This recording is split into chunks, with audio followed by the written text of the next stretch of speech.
बिस्मिल्लाहिर्रहमानिर्रहीम, अस्सलाम वालेकुम। अली सलमान जी टीवी के तमाम नाज़रीन को जी स्पोर्ट्स में खुश आमदीद कहता है कि जहाँ पे हम रोज़ाना पीर से लेकर जुमेरात तक ये महफिल सजाते हैं आपके लिए और बात करते हैं उस दिन खेले जाने वाले मैचेस के बारे में या उस दिन से जुड़ी स्पोर्ट्स की खबरों के बारे में। और जैसे कि आपके इल्म में कि पाकिस्तान और इंग्लैंड की टीमों के दरमियान मुल्तान में सीरीज़ का पहला टेस्ट मैच खेला जा रहा है और यहाँ पर इंग्लैंड की टीम ने ज़बरदस्त पाकिस्तान को करारा जवाब दिया और अब महज इंग्लैंड की जो सबकत है जो पाकिस्तान को इंग्लैंड के खिलाफ हासिल रह गई है वो सिर्फ 64 रन की रह गई है। इस इंग्लैंड की इनिंग के दौरान कई रिकॉर्ड्स बने जिनको आज के शो में हम डिस्कस भी करेंगे। हैरी ब्रूक्स ने रिकॉर्ड बनाया कि मुसलसल 4 टेस्ट मैचेस में पाकिस्तान की सरजमीन पे सेंचुरी करने वाले दुनिया क्रिकेट के पहले बैट्समैन बन गए। इसके साथ साथ जो है जो रूट है उन्होंने जो है एलिस्टर कुक का जो है सबसे ज़्यादा रन बनाने का रिकॉर्ड भी जो है वो ब्रेक किया और अब दुनिया क्रिकेट में वो इंग्लैंड की जानिब से सबसे ज़्यादा रन बनाने वाले प्लेयर बन गए। और यही नहीं बल्कि जब उन्होंने इस टेस्ट मैच में 27 रन के माइलस्टोन को क्रॉस किया था तो उस वक्त उन्होंने वर्ल्ड टेस्ट चैंपियनशिप में 5000 रन बनाने वाले पहले बैट्समैन होने का एजाज़ भी हासिल किया था। तो बहुत कुछ हुआ जनाब इस टेस्ट मैच में, इसको डिस्कस करेंगे अपने दोनों मौजूद मेहमानों से। लेकिन सबसे पहले प्रोग्राम का फॉर्मेट आज की टॉप स्टोरीज। मुल्तान टेस्ट में इंग्लैंड की पाकिस्तान के खिलाफ पोजीशन मुस्तहकम। खेल के अख्ताम पर इंग्लैंड ने 3 विकेट पर 492 रन बना लिए। जोए रूट 176 और हैरी ब्रूक्स 141 रन के साथ क्रीज पर मौजूद। जो रूट टेस्ट क्रिकेट में सबसे ज्यादा रन बनाने वाले बरतानवी बैट्समैन बन गए। मेहमान टीम को पाकिस्तान का स्कोर बराबर करने के लिए मजीद 64 रन दरकार। हमने बहुत सारे रन्स तोहफे में दिए। सोचा था कि बॉलर्स पिच पर पड़े पैचेस पर गेंद कराएंगे लेकिन वो ऐसा नहीं कर सके। इंग्लैंड के बैटर्स को पूरा क्रेडिट जाता है, वो अच्छा खेले। Jason Gillespie. ये मैच अब भी बॉलर्स के लिए कब्रिस्तान है। अगर ये पिच तब्दील नहीं होती और नतीजा नहीं आता तो इससे टेस्ट क्रिकेट को तबाह करने में मदद मिलेगी। केविन पीटरसन की मुल्तान टेस्ट की पिच पर फिर तनकीद। पाकिस्तान ने क्रिकेट बोर्ड ने हेड ऑफ यूथ डेवलपमेंट का नया ओहदा मुतारिफ करवा दिया। हेड ऑफ यूथ डेवलपमेंट की पोजीशन के लिए पीसीबी ने इश्तिहार भी जारी कर दिया। आईसीसी ने T20 और वनडे की नई रैंकिंग जारी कर दी। बाबर आजम की वनडे रैंकिंग में पहली पोजीशन बरकरार। बाबर आजम T20 की रैंकिंग में 1 दर्जे तनज़्ज़ुली के बाद 4थे नंबर पर आ गए। ICC women T20 world cup में जनूबी अफ्रीका ने स्कॉटलैंड को 80 रन से शिकस्त दे दी। ICC women's T20 world cup में ऑस्ट्रेलिया के खिलाफ अहम तरीन मैच से कबल कौमी टीम की भरपूर practice. Sadia Iqbal ICC women's ranking में टॉप पोजीशन पर आने वाली पहली पाकिस्तानी बन गईं।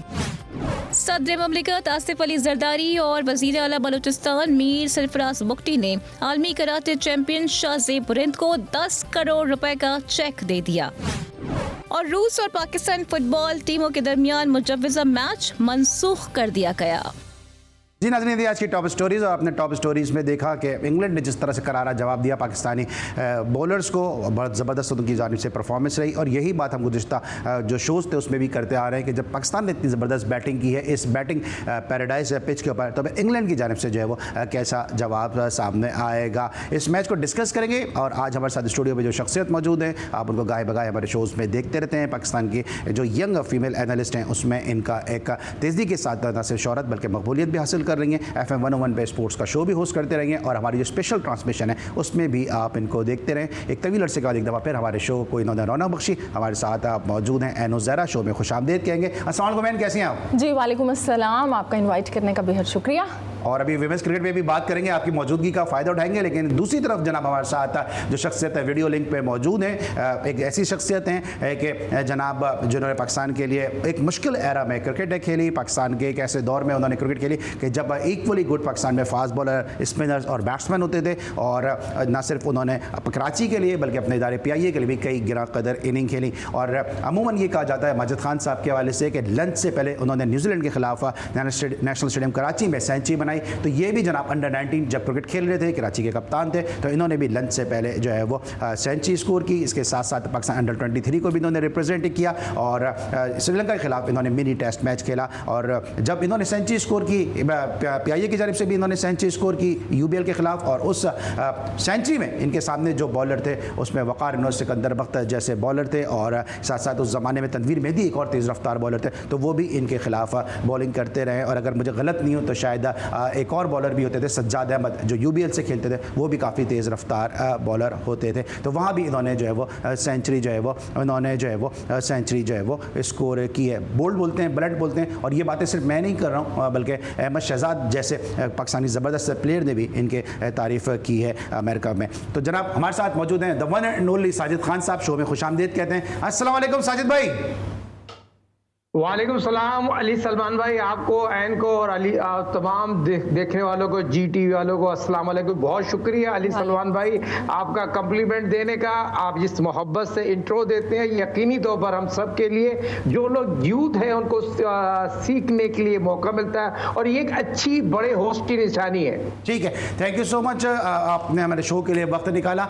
क्या हुआ इस मैच में एक नज़र डालेंगे समरी पे, उसके बाद अपने दोनों मोअज़्ज़िज़ मेहमानों के साथ इस मैच को डिस्कस करेंगे। दिखाइए जनाब समरी के क्या रहा। जनाब पाकिस्तान ने इस टेस्ट मैच में बैटिंग पैराडाइज पिच पर पहले बैटिंग की, 556 रन स्कोर किए, 3 सैकड़े पाकिस्तान की जानिब से स्कोर किए गए। जवाब में इंग्लैंड ने 492 किए 3 विकेटों के नुकसान पर। महज 101 ओवर में उन्होंने ये रन स्कोर कर दिए।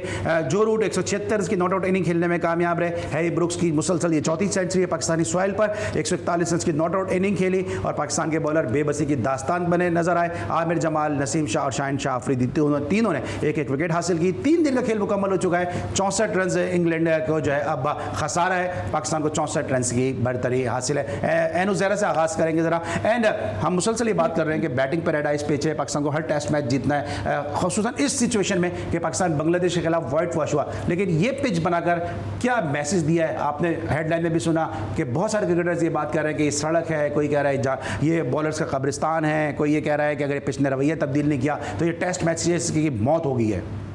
जी बिल्कुल, हमने देखा था कि कानपुर में टेस्ट क्रिकेट जो थी वो जीती थी जब इंडिया ने बिल्कुल बांग्लादेश के खिलाफ एक ऐसा मैच जो बारिश की वो नज़र हो गया था 2.5 दिन में, उसका रिजल्ट लेके आया था इंडिया बांग्लादेश के खिलाफ। और हमारे यहाँ मुल्तान में जहाँ पे आपने ऑस्ट्रेलिया से पिच क्रिएटर बुलवा लिया, लेकिन आपका कोच भी गोरा, आपकी टीम में कैप्टन भी चेंज हो गया, लेकिन आपकी अप्रोच चेंज नहीं हो रही है। और वो इंग्लैंड ने बिल्कुल वही किया। वो देखते थे ना कमर्शियल, धोते जाओ, तो इंग्लैंड ने खूब धोया है।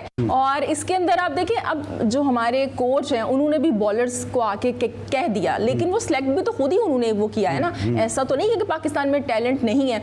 अब ये जो पिच बनाई है इसका आंसरेबल कौन है? क्या कोच को नहीं पता था ये पिच बन रही है? असिस्टेंट कोच को नहीं पता था ये पिच बन रही है? क्योंकि जब बांग्लादेश के खिलाफ पिच बनाई गई थी वो एक कॉम्पिटिटिव पिच थी और बांग्लादेश की बॉलिंग कहीं ना कहीं हमसे स्ट्रांग थी। अब आपने इंग्लैंड के खिलाफ जो कि वैसे ही बैटिंग के अंदर लाठी चार्ज करते हैं, उनके खिलाफ आपने ऐसे फ्लैट डेक्स बना के क्या सबूत दिया? आपने ये सबूत दिया कि आप कितना फियरफुल हैं, कितने टिमिड अप्रोच है आपकी, या वो जो आप एक उस अप्रोच की बात कर रहे थे कि हम अब एक नई अप्रोच से खेलना चाहते हैं, एग्रेसिव खेलना चाहते हैं। तो ये इस पिच पे आपको कहीं दिखाई दे रहा है कि कुछ रिजल्ट आएगा? लेकिन जैसे आगा सलमान ने कहा था कि रिजल्ट आएगा क्योंकि इंग्लैंड की टीम खेल रही है। सो इंग्लैंड की टीम खेल रही है तो रिजल्ट आ सकता है, लेकिन चांसेस हैं कि वो इंग्लैंड के हक में। तो आगा सलमान को अपनी बैटिंग में पूरा भरोसा है, उनको पता है कि पाकिस्तानी बैटिंग किया है, शायद इसलिए उन्होंने कहा कि रिजल्ट आ सकता है। उन्होंने भी इंग्लैंड का नाम लिया था कि वो पुश करते हैं, लेकिन कहा है शायद इसलिए कि उनको पता है कि दूसरी रिंग में पाकिस्तान की बैटिंग जो है वो किस अंदाज से खेल सकती है। साहिब भाई, आप किस तरह देखते हैं कि अब इससे पहले हमने देखा अजहर महमूद कहते हैं भाई पिंडी की पिच समझ में नहीं आई, अभी हमें जैसन गिलेस्पी कहते नजर आ रहे हैं कि जो पिच पे जो है वो पैचेस के ऊपर बॉल नहीं की है बॉलर ने, तो फिर फायदा क्या है इतने सारे कोचेस रखने का कि जब आप आके आपको एक्सक्यूज ही देना है मुझे, आपको, या चले आप तो फिर भी एक बड़े क्रिकेटर है, बड़ा आपका नाम है, मुझे एन को या मेरे प्रोड्यूसर जो है फैजान मुस्तफ़ा नकी इनको कोच रख लें, ये बातें तो हम भी कर सकते हैं, शायद इनसे अच्छी कर लें। अली सलमान साहब, बहुत इंपॉर्टेंट मौजू है और यही खूबसूरती है GTV की, जो यकीनी तौर पर पूरी दुनिया में देखा जाता है, पसंद किया जाता है। देखिए, टॉस बहुत इंपॉर्टेंट होता है, होम एडवांटेज बहुत इंपॉर्टेंट होता है। जब आप होम सीरीज कर रहे होते हैं तो भरपूर एडवांटेज ले रहे होते हैं, तो आपने तमाम चीज़ों को खो दिया। यकीनी तौर पर जिस तरह मुल्तान पे पाकिस्तान क्रिकेट टीम पहली तारीख से मौजूद थी, 11 स्क्वायर है इस पिच पे, 2 पिचें तैयार की गई थी, एक स्पिन ट्रैक और एक बैटिंग पैराडाइज। तो यकीनी तौर पर आपकी जो मैनेजमेंट है, जो पाकिस्तान क्रिकेट में 11 रुकी जो टीम अनाउंस की है, और तीनों को तीनों फास्ट बॉलर, जो पाकिस्तान बांग्लादेश से तारीखी टेस्ट सीरीज है ना, उसमें तो तीनों फास्ट बॉलर थे ही नहीं, और नसीम भी, शाहीन भी और आमिर जमाल का कमबैक होता है। अब नहीं, पाकिस्तान की फास्ट बॉलिंग से आप जाते हैं, यकीनी तौर पर बैकफायर कर जाते हैं, और अबरार जो यकीनी तौर पर मिस्ट्री स्टेट 2022 में जो 11 टेस्ट विकेट लेता है, उसकी बॉलिंग देख ले, जमीन आसमान का फर्क है। मगर यहां पर क्रेडिट देना पड़ेगा इंग्लैंड की टीम को, आउटस्टैंडिंग क्रिकेट खेली। हालांकि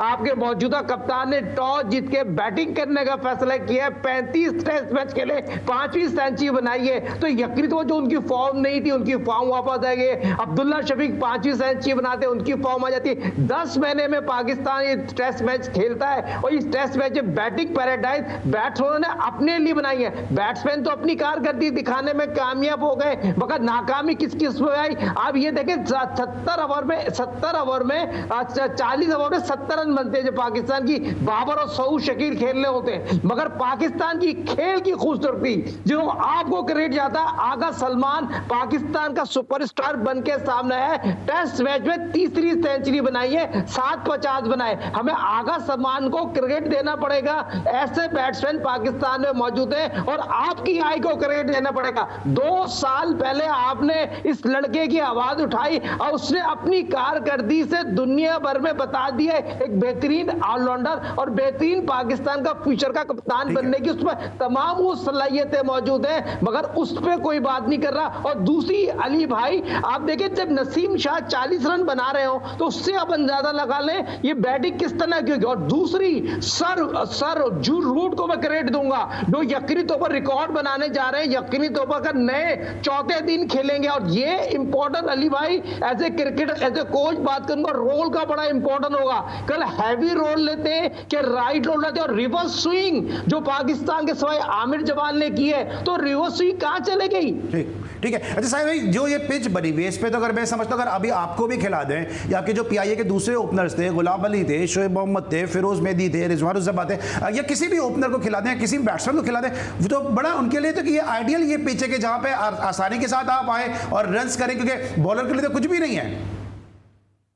कुछ भी नहीं है, बॉलर तो बैकफुट पे चलेंगे ना, बॉलर आप अनफिट हो जाएंगे। जिस पिच पे अगर कप्तानी और फ्रंट ऑफ लीडिंग ना करे, शान ने ठीक है बहुत आउटस्टैंडिंग फील्डिंग खेली, 150 रन भी है, जाएंगे रिवर्स स्विंग हो सकता है। मगर बात यही है, टेस्ट मैच जो पिछला खेले थे, शाइन भी नहीं खेले थे, नसीब भी नहीं खेले थे, और आमिर जमाल, पाकिस्तान की बॉलिंग में मीर हमजा को नाक लाके पाकिस्तान की मैनेजमेंट ने। अच्छा, मैं इस पे मैं आता हूं, मीर हमजा के ऊपर आता हूं, लेकिन ब्रेक पे जाने से पहले एन से जरा पूछ लूं। एन, इससे पहले कि ब्रेक पे जाएं, ये जो गिलेस्पी का स्टेटमेंट आया, इस पे आपकी क्या राय है? क्योंकि ऐसे स्टेटमेंट इससे पहले, इस तरह मैंने पहले कहा कि मैं और आप ज्यादा अच्छे शायद दे सकते हैं। जी देखें, ये स्टेटमेंट मतलब इससे पता चलता है कि आप अंदर से कितना हारे हुए हैं। वो भी नए कोच हैं, और वैसे भी जो नया कोच आता है वो पाकिस्तान के रंग में आके रंग जाता है। सो बाबर आजम पहले आउट करते थे बॉलर्स को, और अब जनाब हमारे जो गोरे कोच हैं उन्होंने आके कर दिया। लेकिन इसमें बॉलर्स का कसूर नहीं है, पिच तो आपने बनाई है ना। और दूसरी बात ये कि यहाँ पे आपको वो, जैसे साजिद साहब कह रहे हैं कि मीर हमजा होने चाहिए थे, आसिफ अली होते, इस तरह के आप डोमेस्टिक के बॉलर्स को लेके आते कि चैंपियंस का वो डिस्कवरिंग चैंपियंस करवाने का क्या फायदा, अगर वही वो नसीम शाहीन ने आके बॉलिंग करवानी है यहाँ पे। तो यहाँ पे नसीम शाहीन की नहीं चल रही, तो मीर हमजा को क्या हो सकता है चल जाती है। आप देखें वो डोमेस्टिक के बैकग्राउंड से आ रहे हैं ना। लास्ट टाइम भी बांग्लादेश के खिलाफ भी खुर्रम ने और इन्होंने अच्छी ज्यादती हुई है मीर हमजा के साथ, तो ज्यादती है कि उनको एक कंसिस्टेंसी के साथ उनको जो अपॉर्चुनिटीज देनी चाहिए। इसमें लेके ब्रेक, जब ब्रेक के बाद वापस आएंगे मजीद बात करेंगे एन ज़हरा और साजिद खान साहब से। मिलते हैं छोटे से ब्रेक के बाद।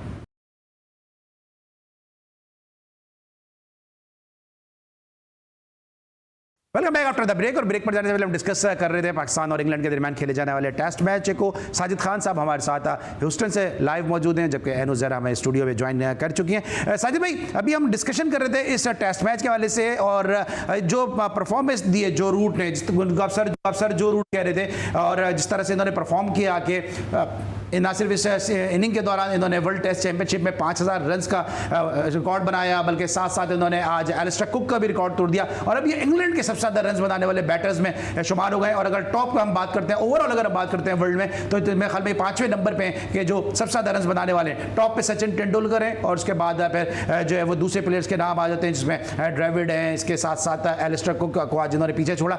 किस तरह से एनालाइज करेंगे इनकी परफॉर्मेंस को कि जो इनके सीनियर प्लेयर हैं वो वक्त पे, मुश्किल वक्त में रन्स करते नजर आते हैं, फ्रंट से लीड करते नजर आते हैं। देखिए अली सलमान साहब प्रोग्राम की खूबसूरती है, जो रूट सर जो रूट यकीनी तो उन्हें खिताब मिलना चाहिए।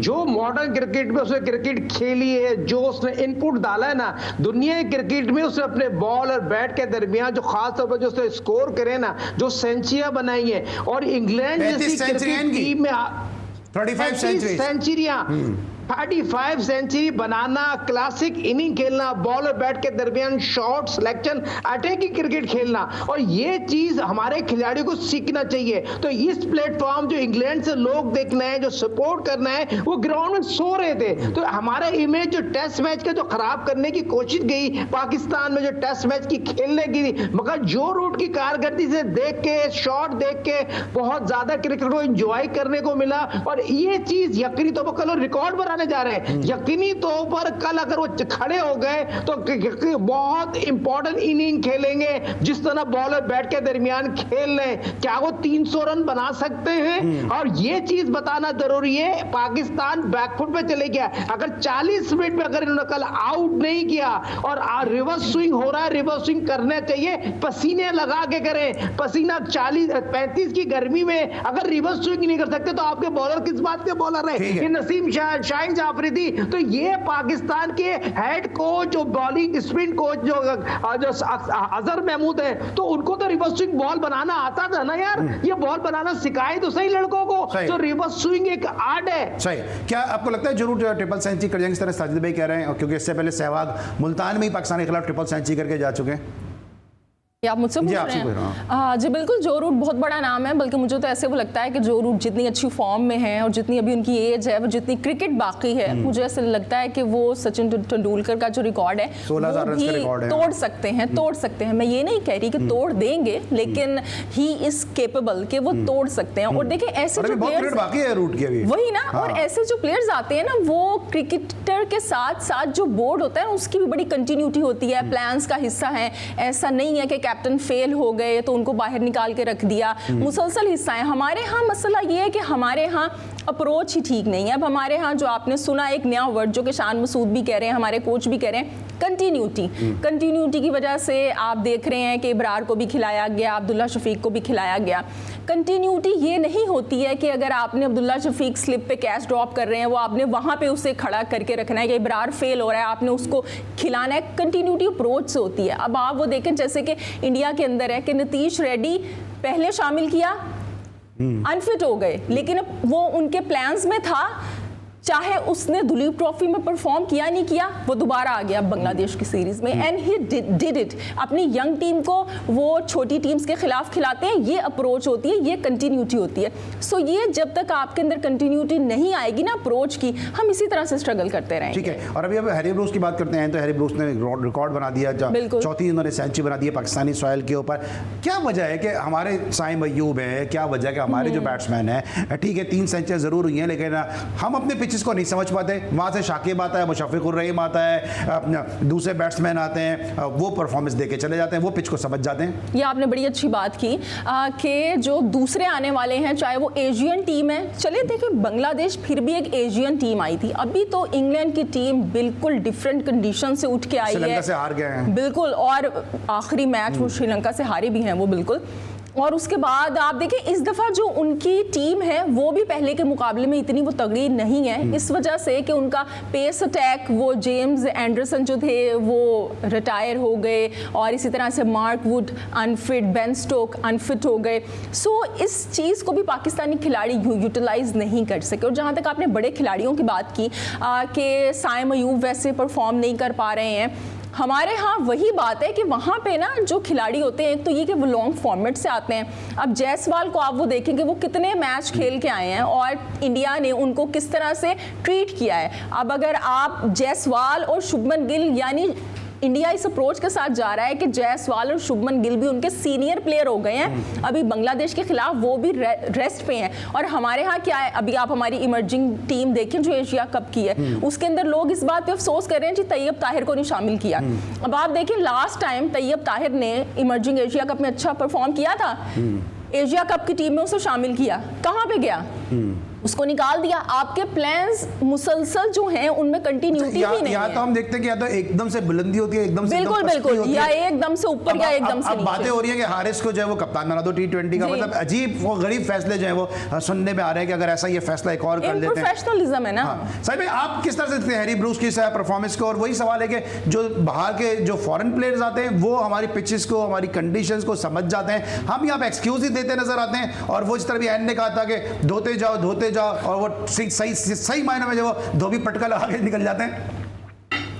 देखिए, एन ने बहुत प्यारी बात की, हर चीज को बहुत अच्छा कवर किया। ये एन को क्रेडिट देना पड़ेगा, आपके प्लेटफॉर्म को क्रेडिट देना, उसको आपने मंजवा दिया और मंजवाने में आपके नकी साहब का आपको बहुत क्रेडिट जाता है। यही खूबसूरती होती है जब किसी को प्रैक्टिस कराओगे ना, प्रैक्टिस करने के बाद जब मैच खेलता है, मैच प्रैक्टिस एन को आ गई है तो मैच में उसने अच्छी परफॉर्मेंस दी है। और दूसरी चीज बात करिए, उसने चौथी सेंचुरी पाकिस्तान के खिलाफ बनाई है। आउटस्टैंडिंग इनिंग के लिए बॉल और बैट के दरमियान शॉट सिलेक्शन अच्छा था, जल्दी नहीं करते थे, बॉल का वेट करते थे। हमारे बाबर ने बहुत लंबी इनिंग के लिए 31 रन बनाए और बदकिस्मत ही तो वो आउट हो गए, उसमें और निकले। 3-3 घंटे नेट कर रहे हैं, मगर सोच नहीं बदल रही। सोच बहुत जरूरी होती है किसी भी खिलाड़ी के लिए। एक बैटिंग सोच है ना, बहुत पॉजिटिव माइंड होना चाहिए। वर्ल्ड क्लास प्लेयर बनने के लिए आपकी सोच की बड़ी मायने रखते हैं। मगर दूसरी चीज देखिए, आपने पाकिस्तान क्रिकेट टीम ने जो टीम इंग्लैंड के खिलाफ खिलाई थी, एक तो टीम सही सिलेक्ट नहीं की, दूसरे सेंटर काउंटर के झगड़े चल रहे, A category, B category, C category, तो बहुत सी चीजें पाकिस्तान क्रिकेट टीम के ड्रेसिंग रूम में माहौल बहुत टेंस हो गया है। रिजवान ने कल जो शॉट मारा है, कोई भी बैट्समैन इस तरह आगे मारता, over confidence mid of catch है और बॉल उनके जो ग्रिप छूट जाए, तो ये बहुत टेक्निकल चीज होती है। फिर आपने सरफराज जैसे बंदे के साथ ज्यादती कर रहे हैं। अब हारिस की बात कर रहे हैं, हारिस डिजर्व ही नहीं करता 2020 की आप उसको पाकिस्तान सुपर लीग में कप्तानी कर ले, पहले तो पाकिस्तान की कप्तानी बना। आप देख रहे हैं। अच्छा, मैं इस पे आता हूं, हारिस के ऊपर आता हूं। अभी आपने सरफराज की बात की है, सरफराज क्योंकि आपके शागिर्द रहे हैं और आपकी बड़ी तारीफ भी वो करते हैं, तो जरा सरफराज के हवाले से बात करेंगे। उनका मुस्तकबिल है क्योंकि वो मेंटोर बन गए हैं और साथ साथ वो खेल भी रहे हैं। मेरे ही शो में अताउर रहमान ने कहा था कि उनकी क्रिकेट पे अब फुल स्टॉप लग चुका है। इस पर भी डिस्कशन करेंगे एक छोटे से ब्रेक के बाद।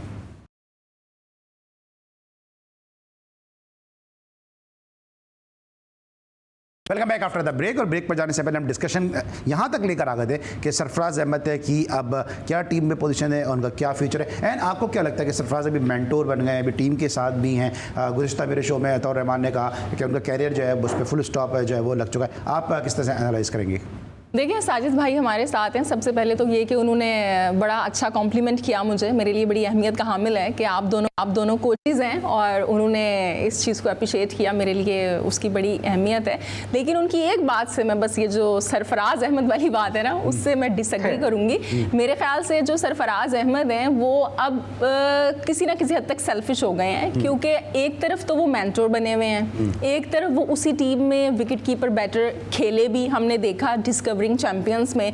और दूसरी बात ये कि अभी जब वो टीम के साथ as a wicket keeper batter travel कर रहे हैं, क्या वो नहीं समझते कि उनकी जगह यहाँ पे रोहेल मतलब वो नज़ीर होता या हसीबुल्लाह होता, जो कि डिज़र्व करता है। अब सरफराज खान जैसा नाम जो कि इतना बड़ा मेंटोर बन चुका है, वो अगर टीम के साथ सेकंड विकेट कीपर ट्रैवल कर रहा है कि जब कि उसको खेलने का चांस नहीं मिलेगा अनलेस अनटिल अगर रिजवान साहब थक ना जाएं या उनको क्रैम्प्स ना पड़ जाएं, उनको नहीं चांस मिलेगा। तो इसके बजाय तो ये होना चाहिए ना कि कोई नया जो विकेट कीपर बैटर आप डेवलप करें और सरफराज अहमद को दी एंड कर देना चाहिए। साहिल भाई, आप मुत्तफिक हैं कि सरफराज अहमद है? क्योंकि बहुत सारे लोग ये बात उठा रही हैं, एंड नहीं बात कर रही, बहुत सारे लोग ये बात कर रहे हैं कि सरफराज अहमद को खुद भी ये फैसला कर लेना चाहिए क्योंकि काफी क्रिकेटर्स ने बड़ी रिस्पेक्ट के साथ खेली है।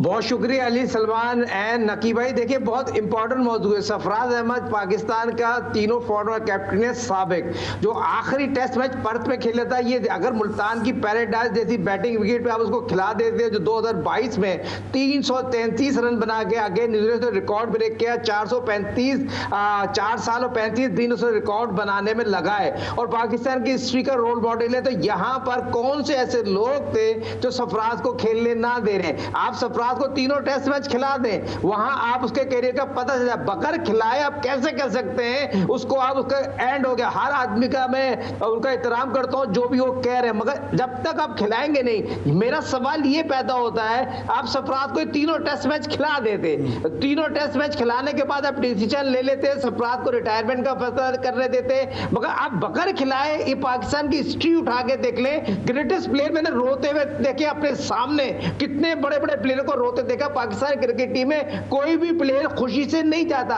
मगर सरफराज अहमद एक ऐसा प्लेयर है जो पाकिस्तान की क्रिकेट में टेस्ट मैच में आप उसको मौका दे, मगर कैसे हटाना चाहते हैं। साहिब भाई जो बात आप कह रहे हैं, साहिब भाई जो बात आप कह रहे हैं कि रोते हुए देखा है, और मैं तो मुसलसल देख रहा हूं 3 साल से ये जो टीम है ये हमको रुलाते हुए नजर आ रही है। हमने तो रोते हुए शायद अब कम देख लिया है, ये ज्यादा रुलाते हुए नजर आ रहे हैं। ये दूसरी तरफ ये बताएगा कि क्रिकेट बोर्ड में ये भी चल क्या रहा है आजकल, एक तरफ कहते हैं पैसा नहीं है, अंडर-19 टूर्नामेंट एक मैच कराते हैं खत्म कर देते हैं, विमेंस को कहते हैं डेली के बगैर जो है वो डेली अलाउंस के बगैर आप खेलें। दूसरी तरफ ये नए नए ओहदे मुतारिफ कराए जा रहे हैं। अभी एक नया ओहदा आपने हेडलाइन में भी देखा होगा है कि हेड ऑफ यूथ डेवलपमेंट जो है वो मुतारिफ कराया जा रहा है। देखिए मुदस्सिर नज़ीर साहब को मेरे ख्याल में मेरे अपने जराए बताते हैं, मुदस्सिर नज़ीर साहब को कुछ बातचीत की थी इंग्लैंड में, वो अभी तक क्लियर हो नहीं था कौन आता है, ये तो आने वाला वक्त बताएगा। मगर आपने बहुत इंपॉर्टेंट सवाल किया है। पाकिस्तान वुमेन्स का जो अगेंस्ट इंडिया के खिलाफ जो मैच हुआ था ना, फौरी तौर पर मोहम्मद वसीम को हटा दे। किस बात के हेड कोच है जुनैद, किस बात के फास्ट बॉलिंग कोच है अब्दुल रहमान। पाकिस्तान क्रिकेट टीम को ये नहीं पता इतनी बड़ी घास वाली विकेट नीरज डार ने क्या शॉट मारा, और पाकिस्तान की मौजूदा कप्तान एक ऐसी लग रही थी वो ये खेलने वाली है 10 के 10 और मैनेजमेंट खेलना ही नहीं जानती, और जिस तरह इतनी आउटफील्ड स्लो थी, सिंगल डबल लेना नहीं आता, और जो शॉट जो साबिक कप्तान ने मारा था ना उसकी कसूरवार है, उसको मैच से ड्रॉप करना चाहिए था। और मैनेजमेंट जो हेड कोच है मोहम्मद वसीम, उससे पूछा जाए इंडिया कैसे मैच जीता, मैच तो हम जीत रहे थे, तो मैच हारे कैसे, हारने की वजह क्या थी, bad planning, bad video analyst की, और इतनी स्लो पिच पर इस तरह खेलेंगे। 60 बॉलें मैडिन खेली है, 60 बॉलें मैडिन, लक्ष्मिया फिक्री है पाकिस्तान वुमेन्स टीम के लिए, कप्तान बहुत अच्छी है, उसको सपोर्ट करनी चाहिए। ठीक है, आप किस तरह से देखते हैं, पहले देखिए जो नए नए ओहदे मुतारिफ कराए जा रहे हैं जिसपे आपका क्या इनपुट है? जी, ये मोहसिन नकवी साहब हैं, नए नए काम वो कर रहे हैं। सरकटी सिलेक्शन कमेटी भी आपने वो देख ली है, बिलाल अफजल उनके जो नॉन क्रिकेटिंग पर्सन हैं उनके वो मुशीर भी हैं मेरे ख्याल से, सो नया ओहदा भी आ गया। असल में पैसा बहुत है, बाबर आजम के पास डेटा बहुत है और इनके पास पैसा बहुत है और वो बस इस्तेमाल हो रहा है, और इनके पास पैसा बहुत है, और मैं आपको बताऊं उनके पास अप्रोच कोई नहीं है। ये क्यों मतलब ओहदा बनाया जा रहा है, किस लिए किया जा रहा है, कुछ पता नहीं होगा वो निश्ता, लेकिन सब कुछ हो रहा है क्योंकि पैसा बहुत है। ठीक है, दूसरे अभी वीमेन के वाले से भी क्विकली बता दें क्योंकि मैच है अभी ऑस्ट्रेलिया से पाकिस्तान वीमेंस टीम का। जी, आज तक तो जीती नहीं है, अल्लाह करे कि जीत जाएं। बाकी कैप्टन तो हमारी बड़ी अच्छी हैं, लेकिन खाली वो एक कैप्टन तो कुछ नहीं करेगी ना, सारी टीम को मिलकर करना पड़ेगा। आपको लग रहा है सपोर्ट नहीं मिल रही है उनको? सीनियर्स खिलाड़ी रिस्पॉन्सिबिलिटी नहीं ले रही है। अच्छा साहब, अब ये मैं प्रोग्राम को बिल्कुल वाइंड अप कर रहा हूँ, लेकिन अभी जो हमारी इत्तलात है वो ये है कि अभी आपकी कोई मुलाकात भी हुई हारिस रऊफ से, फिर अहमद शहजाद ने भी आपके लिए काफ़ी कुछ अच्छे अल्फाजों का इस्तेमाल किया है, ये कैसी मुलाकात रही? हम वीडियो भी चला रहे हैं कि जिसमें अभी हारिस रऊफ ने आप उनको शायद कोई टिप्स देते नजर आ रहे हैं या हक और सच की बात करते नजर आ रहे हैं? देखिए हारिस रऊफ को मैं मिला हूँ, हारिस रऊफ बहुत ही आउटस्टैंडिंग फास्ट बॉलर है, निहायत ही उम्दा इंसान है, और अच्छी बात ये उसको नए रूप में देखेंगे। पाकिस्तान की जो ओडीआई 2020 में जो मैंने तो बॉलिंग टिप दी है, वसीम, वकार, शुएब अख्तर, उमर गुल को जो मैंने कोचिंग बॉलिंग टिप दी थी, मगर हारिस रऊफ को जो बातें बताई हैं यकीनी तौर पर ऑस्ट्रेलिया में पाकिस्तान का ट्रम्प कार्ड होगा हारिस रऊफ। तो ये बहुत खुशाइन बात है, पाकिस्तान के पास जिस तरह उसके पास पेस है ना, उसको थोड़ी सी बहुत इंपॉर्टेंट होती है आपके बॉलिंग लेंथ बताने के लिए, जो मैं बता सकता था, मगर इस प्रोग्राम के तवज्जो से जरूर बताऊंगा। आप ऑस्ट्रेलिया में हारिस रऊफ को बॉलिंग करते हुए देखेंगे तो साजिद भाई, एक बात आपसे मैं पूछना चाहूंगी कि आपने उनको टेस्ट क्रिकेट खेलने के लिए मनाया या नहीं, या वो बस T20 खेलना चाह रहे हैं अभी तक सिर्फ? अगर वो खेले तो बहुत अच्छी बात है, जो उसकी फिटनेस है। और यहाँ पर भी 3-3 घंटे वो ट्रेनिंग कर रहा था, जिम, रनिंग, ट्रेनिंग। तो उसकी फिटनेस को देख के मैंने खुद उसके साथ मौजूद था, मगर उसने आउटस्टैंडिंग फिटनेस पे काम किया है। और आप बहुत इंपॉर्टेंट को टेस्ट क्रिकेट खेलता है तो पाकिस्तान के लिए बड़ी खुशाइन बात है। और टेस्ट क्रिकेट में पाकिस्तान में ऐसे बॉलर की जरूरत है। हसनैन हुआ, हारिस हुआ, क्योंकि ये बॉलर जो है थक चुके हैं। ठीक है साहब, आपने अभी बड़ी ब्रेकिंग दे दी है वैसे, बातों बातों में किसी ने शायद नोट नहीं किया कि वसीम, वकार, शोएब अख्तर, सारे बॉलरों को आपने टिप्स दी हैं। ये तो मेरे लिए भी बड़ी ब्रेकिंग है। देखिए वसीम, मेरे ख्याल में 40 साल हो गए मेरे साथ भाईजान को रहते हुए। PIA में होता था, जो हम नेट कराते थे, जो बॉलिंग करा। शोएब अख्तर यकीनी तो वो उमर गुल जो पाकिस्तान का स्टार बॉलर है, जब PIA में आया तो उसका बॉल सिर्फ अंदर ही आता था, बाहर नहीं जाता था। उसको घंटे एक नेट पे प्रैक्टिस करा। शोएब अख्तर जो वर्ल्ड फास्टेस्ट बॉलर है, उसको 12-12 नई बॉलें पकड़ता था विकेटों के पीछे और एक विकेटों पर कराना था। ये ग्रेटेस्ट फास्ट बॉलर बनाए हैं। तो ये क्रेडिट तो अल्लाह ताला जिसको इज्जत दे, जिसको ये बताने की जरूरत है आपके इस प्लेटफॉर्म पे, इस पहले फैमिली चैनल के तवज्जो से दुनिया में बात पहुंचनी चाहिए, पहुंचानी चाहिए। नहीं साहब, आपका बड़ा कंट्रीब्यूशन है भैया, इसमें कोई दो राय है नहीं है ना। अभी अगर इंडिया क्रिकेट की बात करते हैं, आज जिस तरह भी आप भी बात करिए, नितेश रेड्डी जबरदस्त प्लेयर मिल गया आज, जिसने 74 रन किए, तो एक से बढ़कर एक प्लेयर वहां से आ रहा है जो उनके यंगस्टर हैं। तो वो अप्रोच है ना उनकी, आप देखें कि उनकी अप्रोच क्लियर है कि यंग टैलेंट को उन्होंने चांस देना है, कंटिन्यूटी के साथ देना है। उनको ये मसला नहीं है कि हर बड़े प्लेयर ने हर बड़ा मैच खेलना है। आप देखें कि एक वक्त में 2-2, 3-3 कैप्टन डेवलप हो रहे हैं। अभी ये जो अप्रोच है ना, ये जो नई टीम इंडिया की खेल रही है, ये खाली नई टीम नहीं है, एक अप्रोच है कि ऑलराउंडर्स डेवलप हो रहे हैं। नीतीश रेड्डी, शिवम दुबे, रेयान पराग, अभिषेक शर्मा, यानी वो 4-4 ऑलराउंड काम कर रहे हैं। आज के मैच में 7 बॉलिंग ऑप्शंस जो ट्राई की रही हैं सूर्या कुमार यादव ने, वो एक अप्रोच के तहत की हैं, हमारी तरह नहीं कि इधर उधर बस सर मार रहे हैं। फकीर के फकीर बने हुए हम लोग नजर आते हैं, हमें कोई ऐसी अप्रोच हमें नजर नहीं आ रही। Thank you so much and thank you so much Hajid Khan sahab, अपने मखसूस बोल्ड एंड बुलंद अंदाज में हमारे साथ मौजूद थे। आज के लिए बस इतने, कल एक दफा फिर मुलाकात होगी। अली सलमान को इजाजत दीजिए, अपना बहुत ख्याल रखिए। अल्लाह हाफिज़।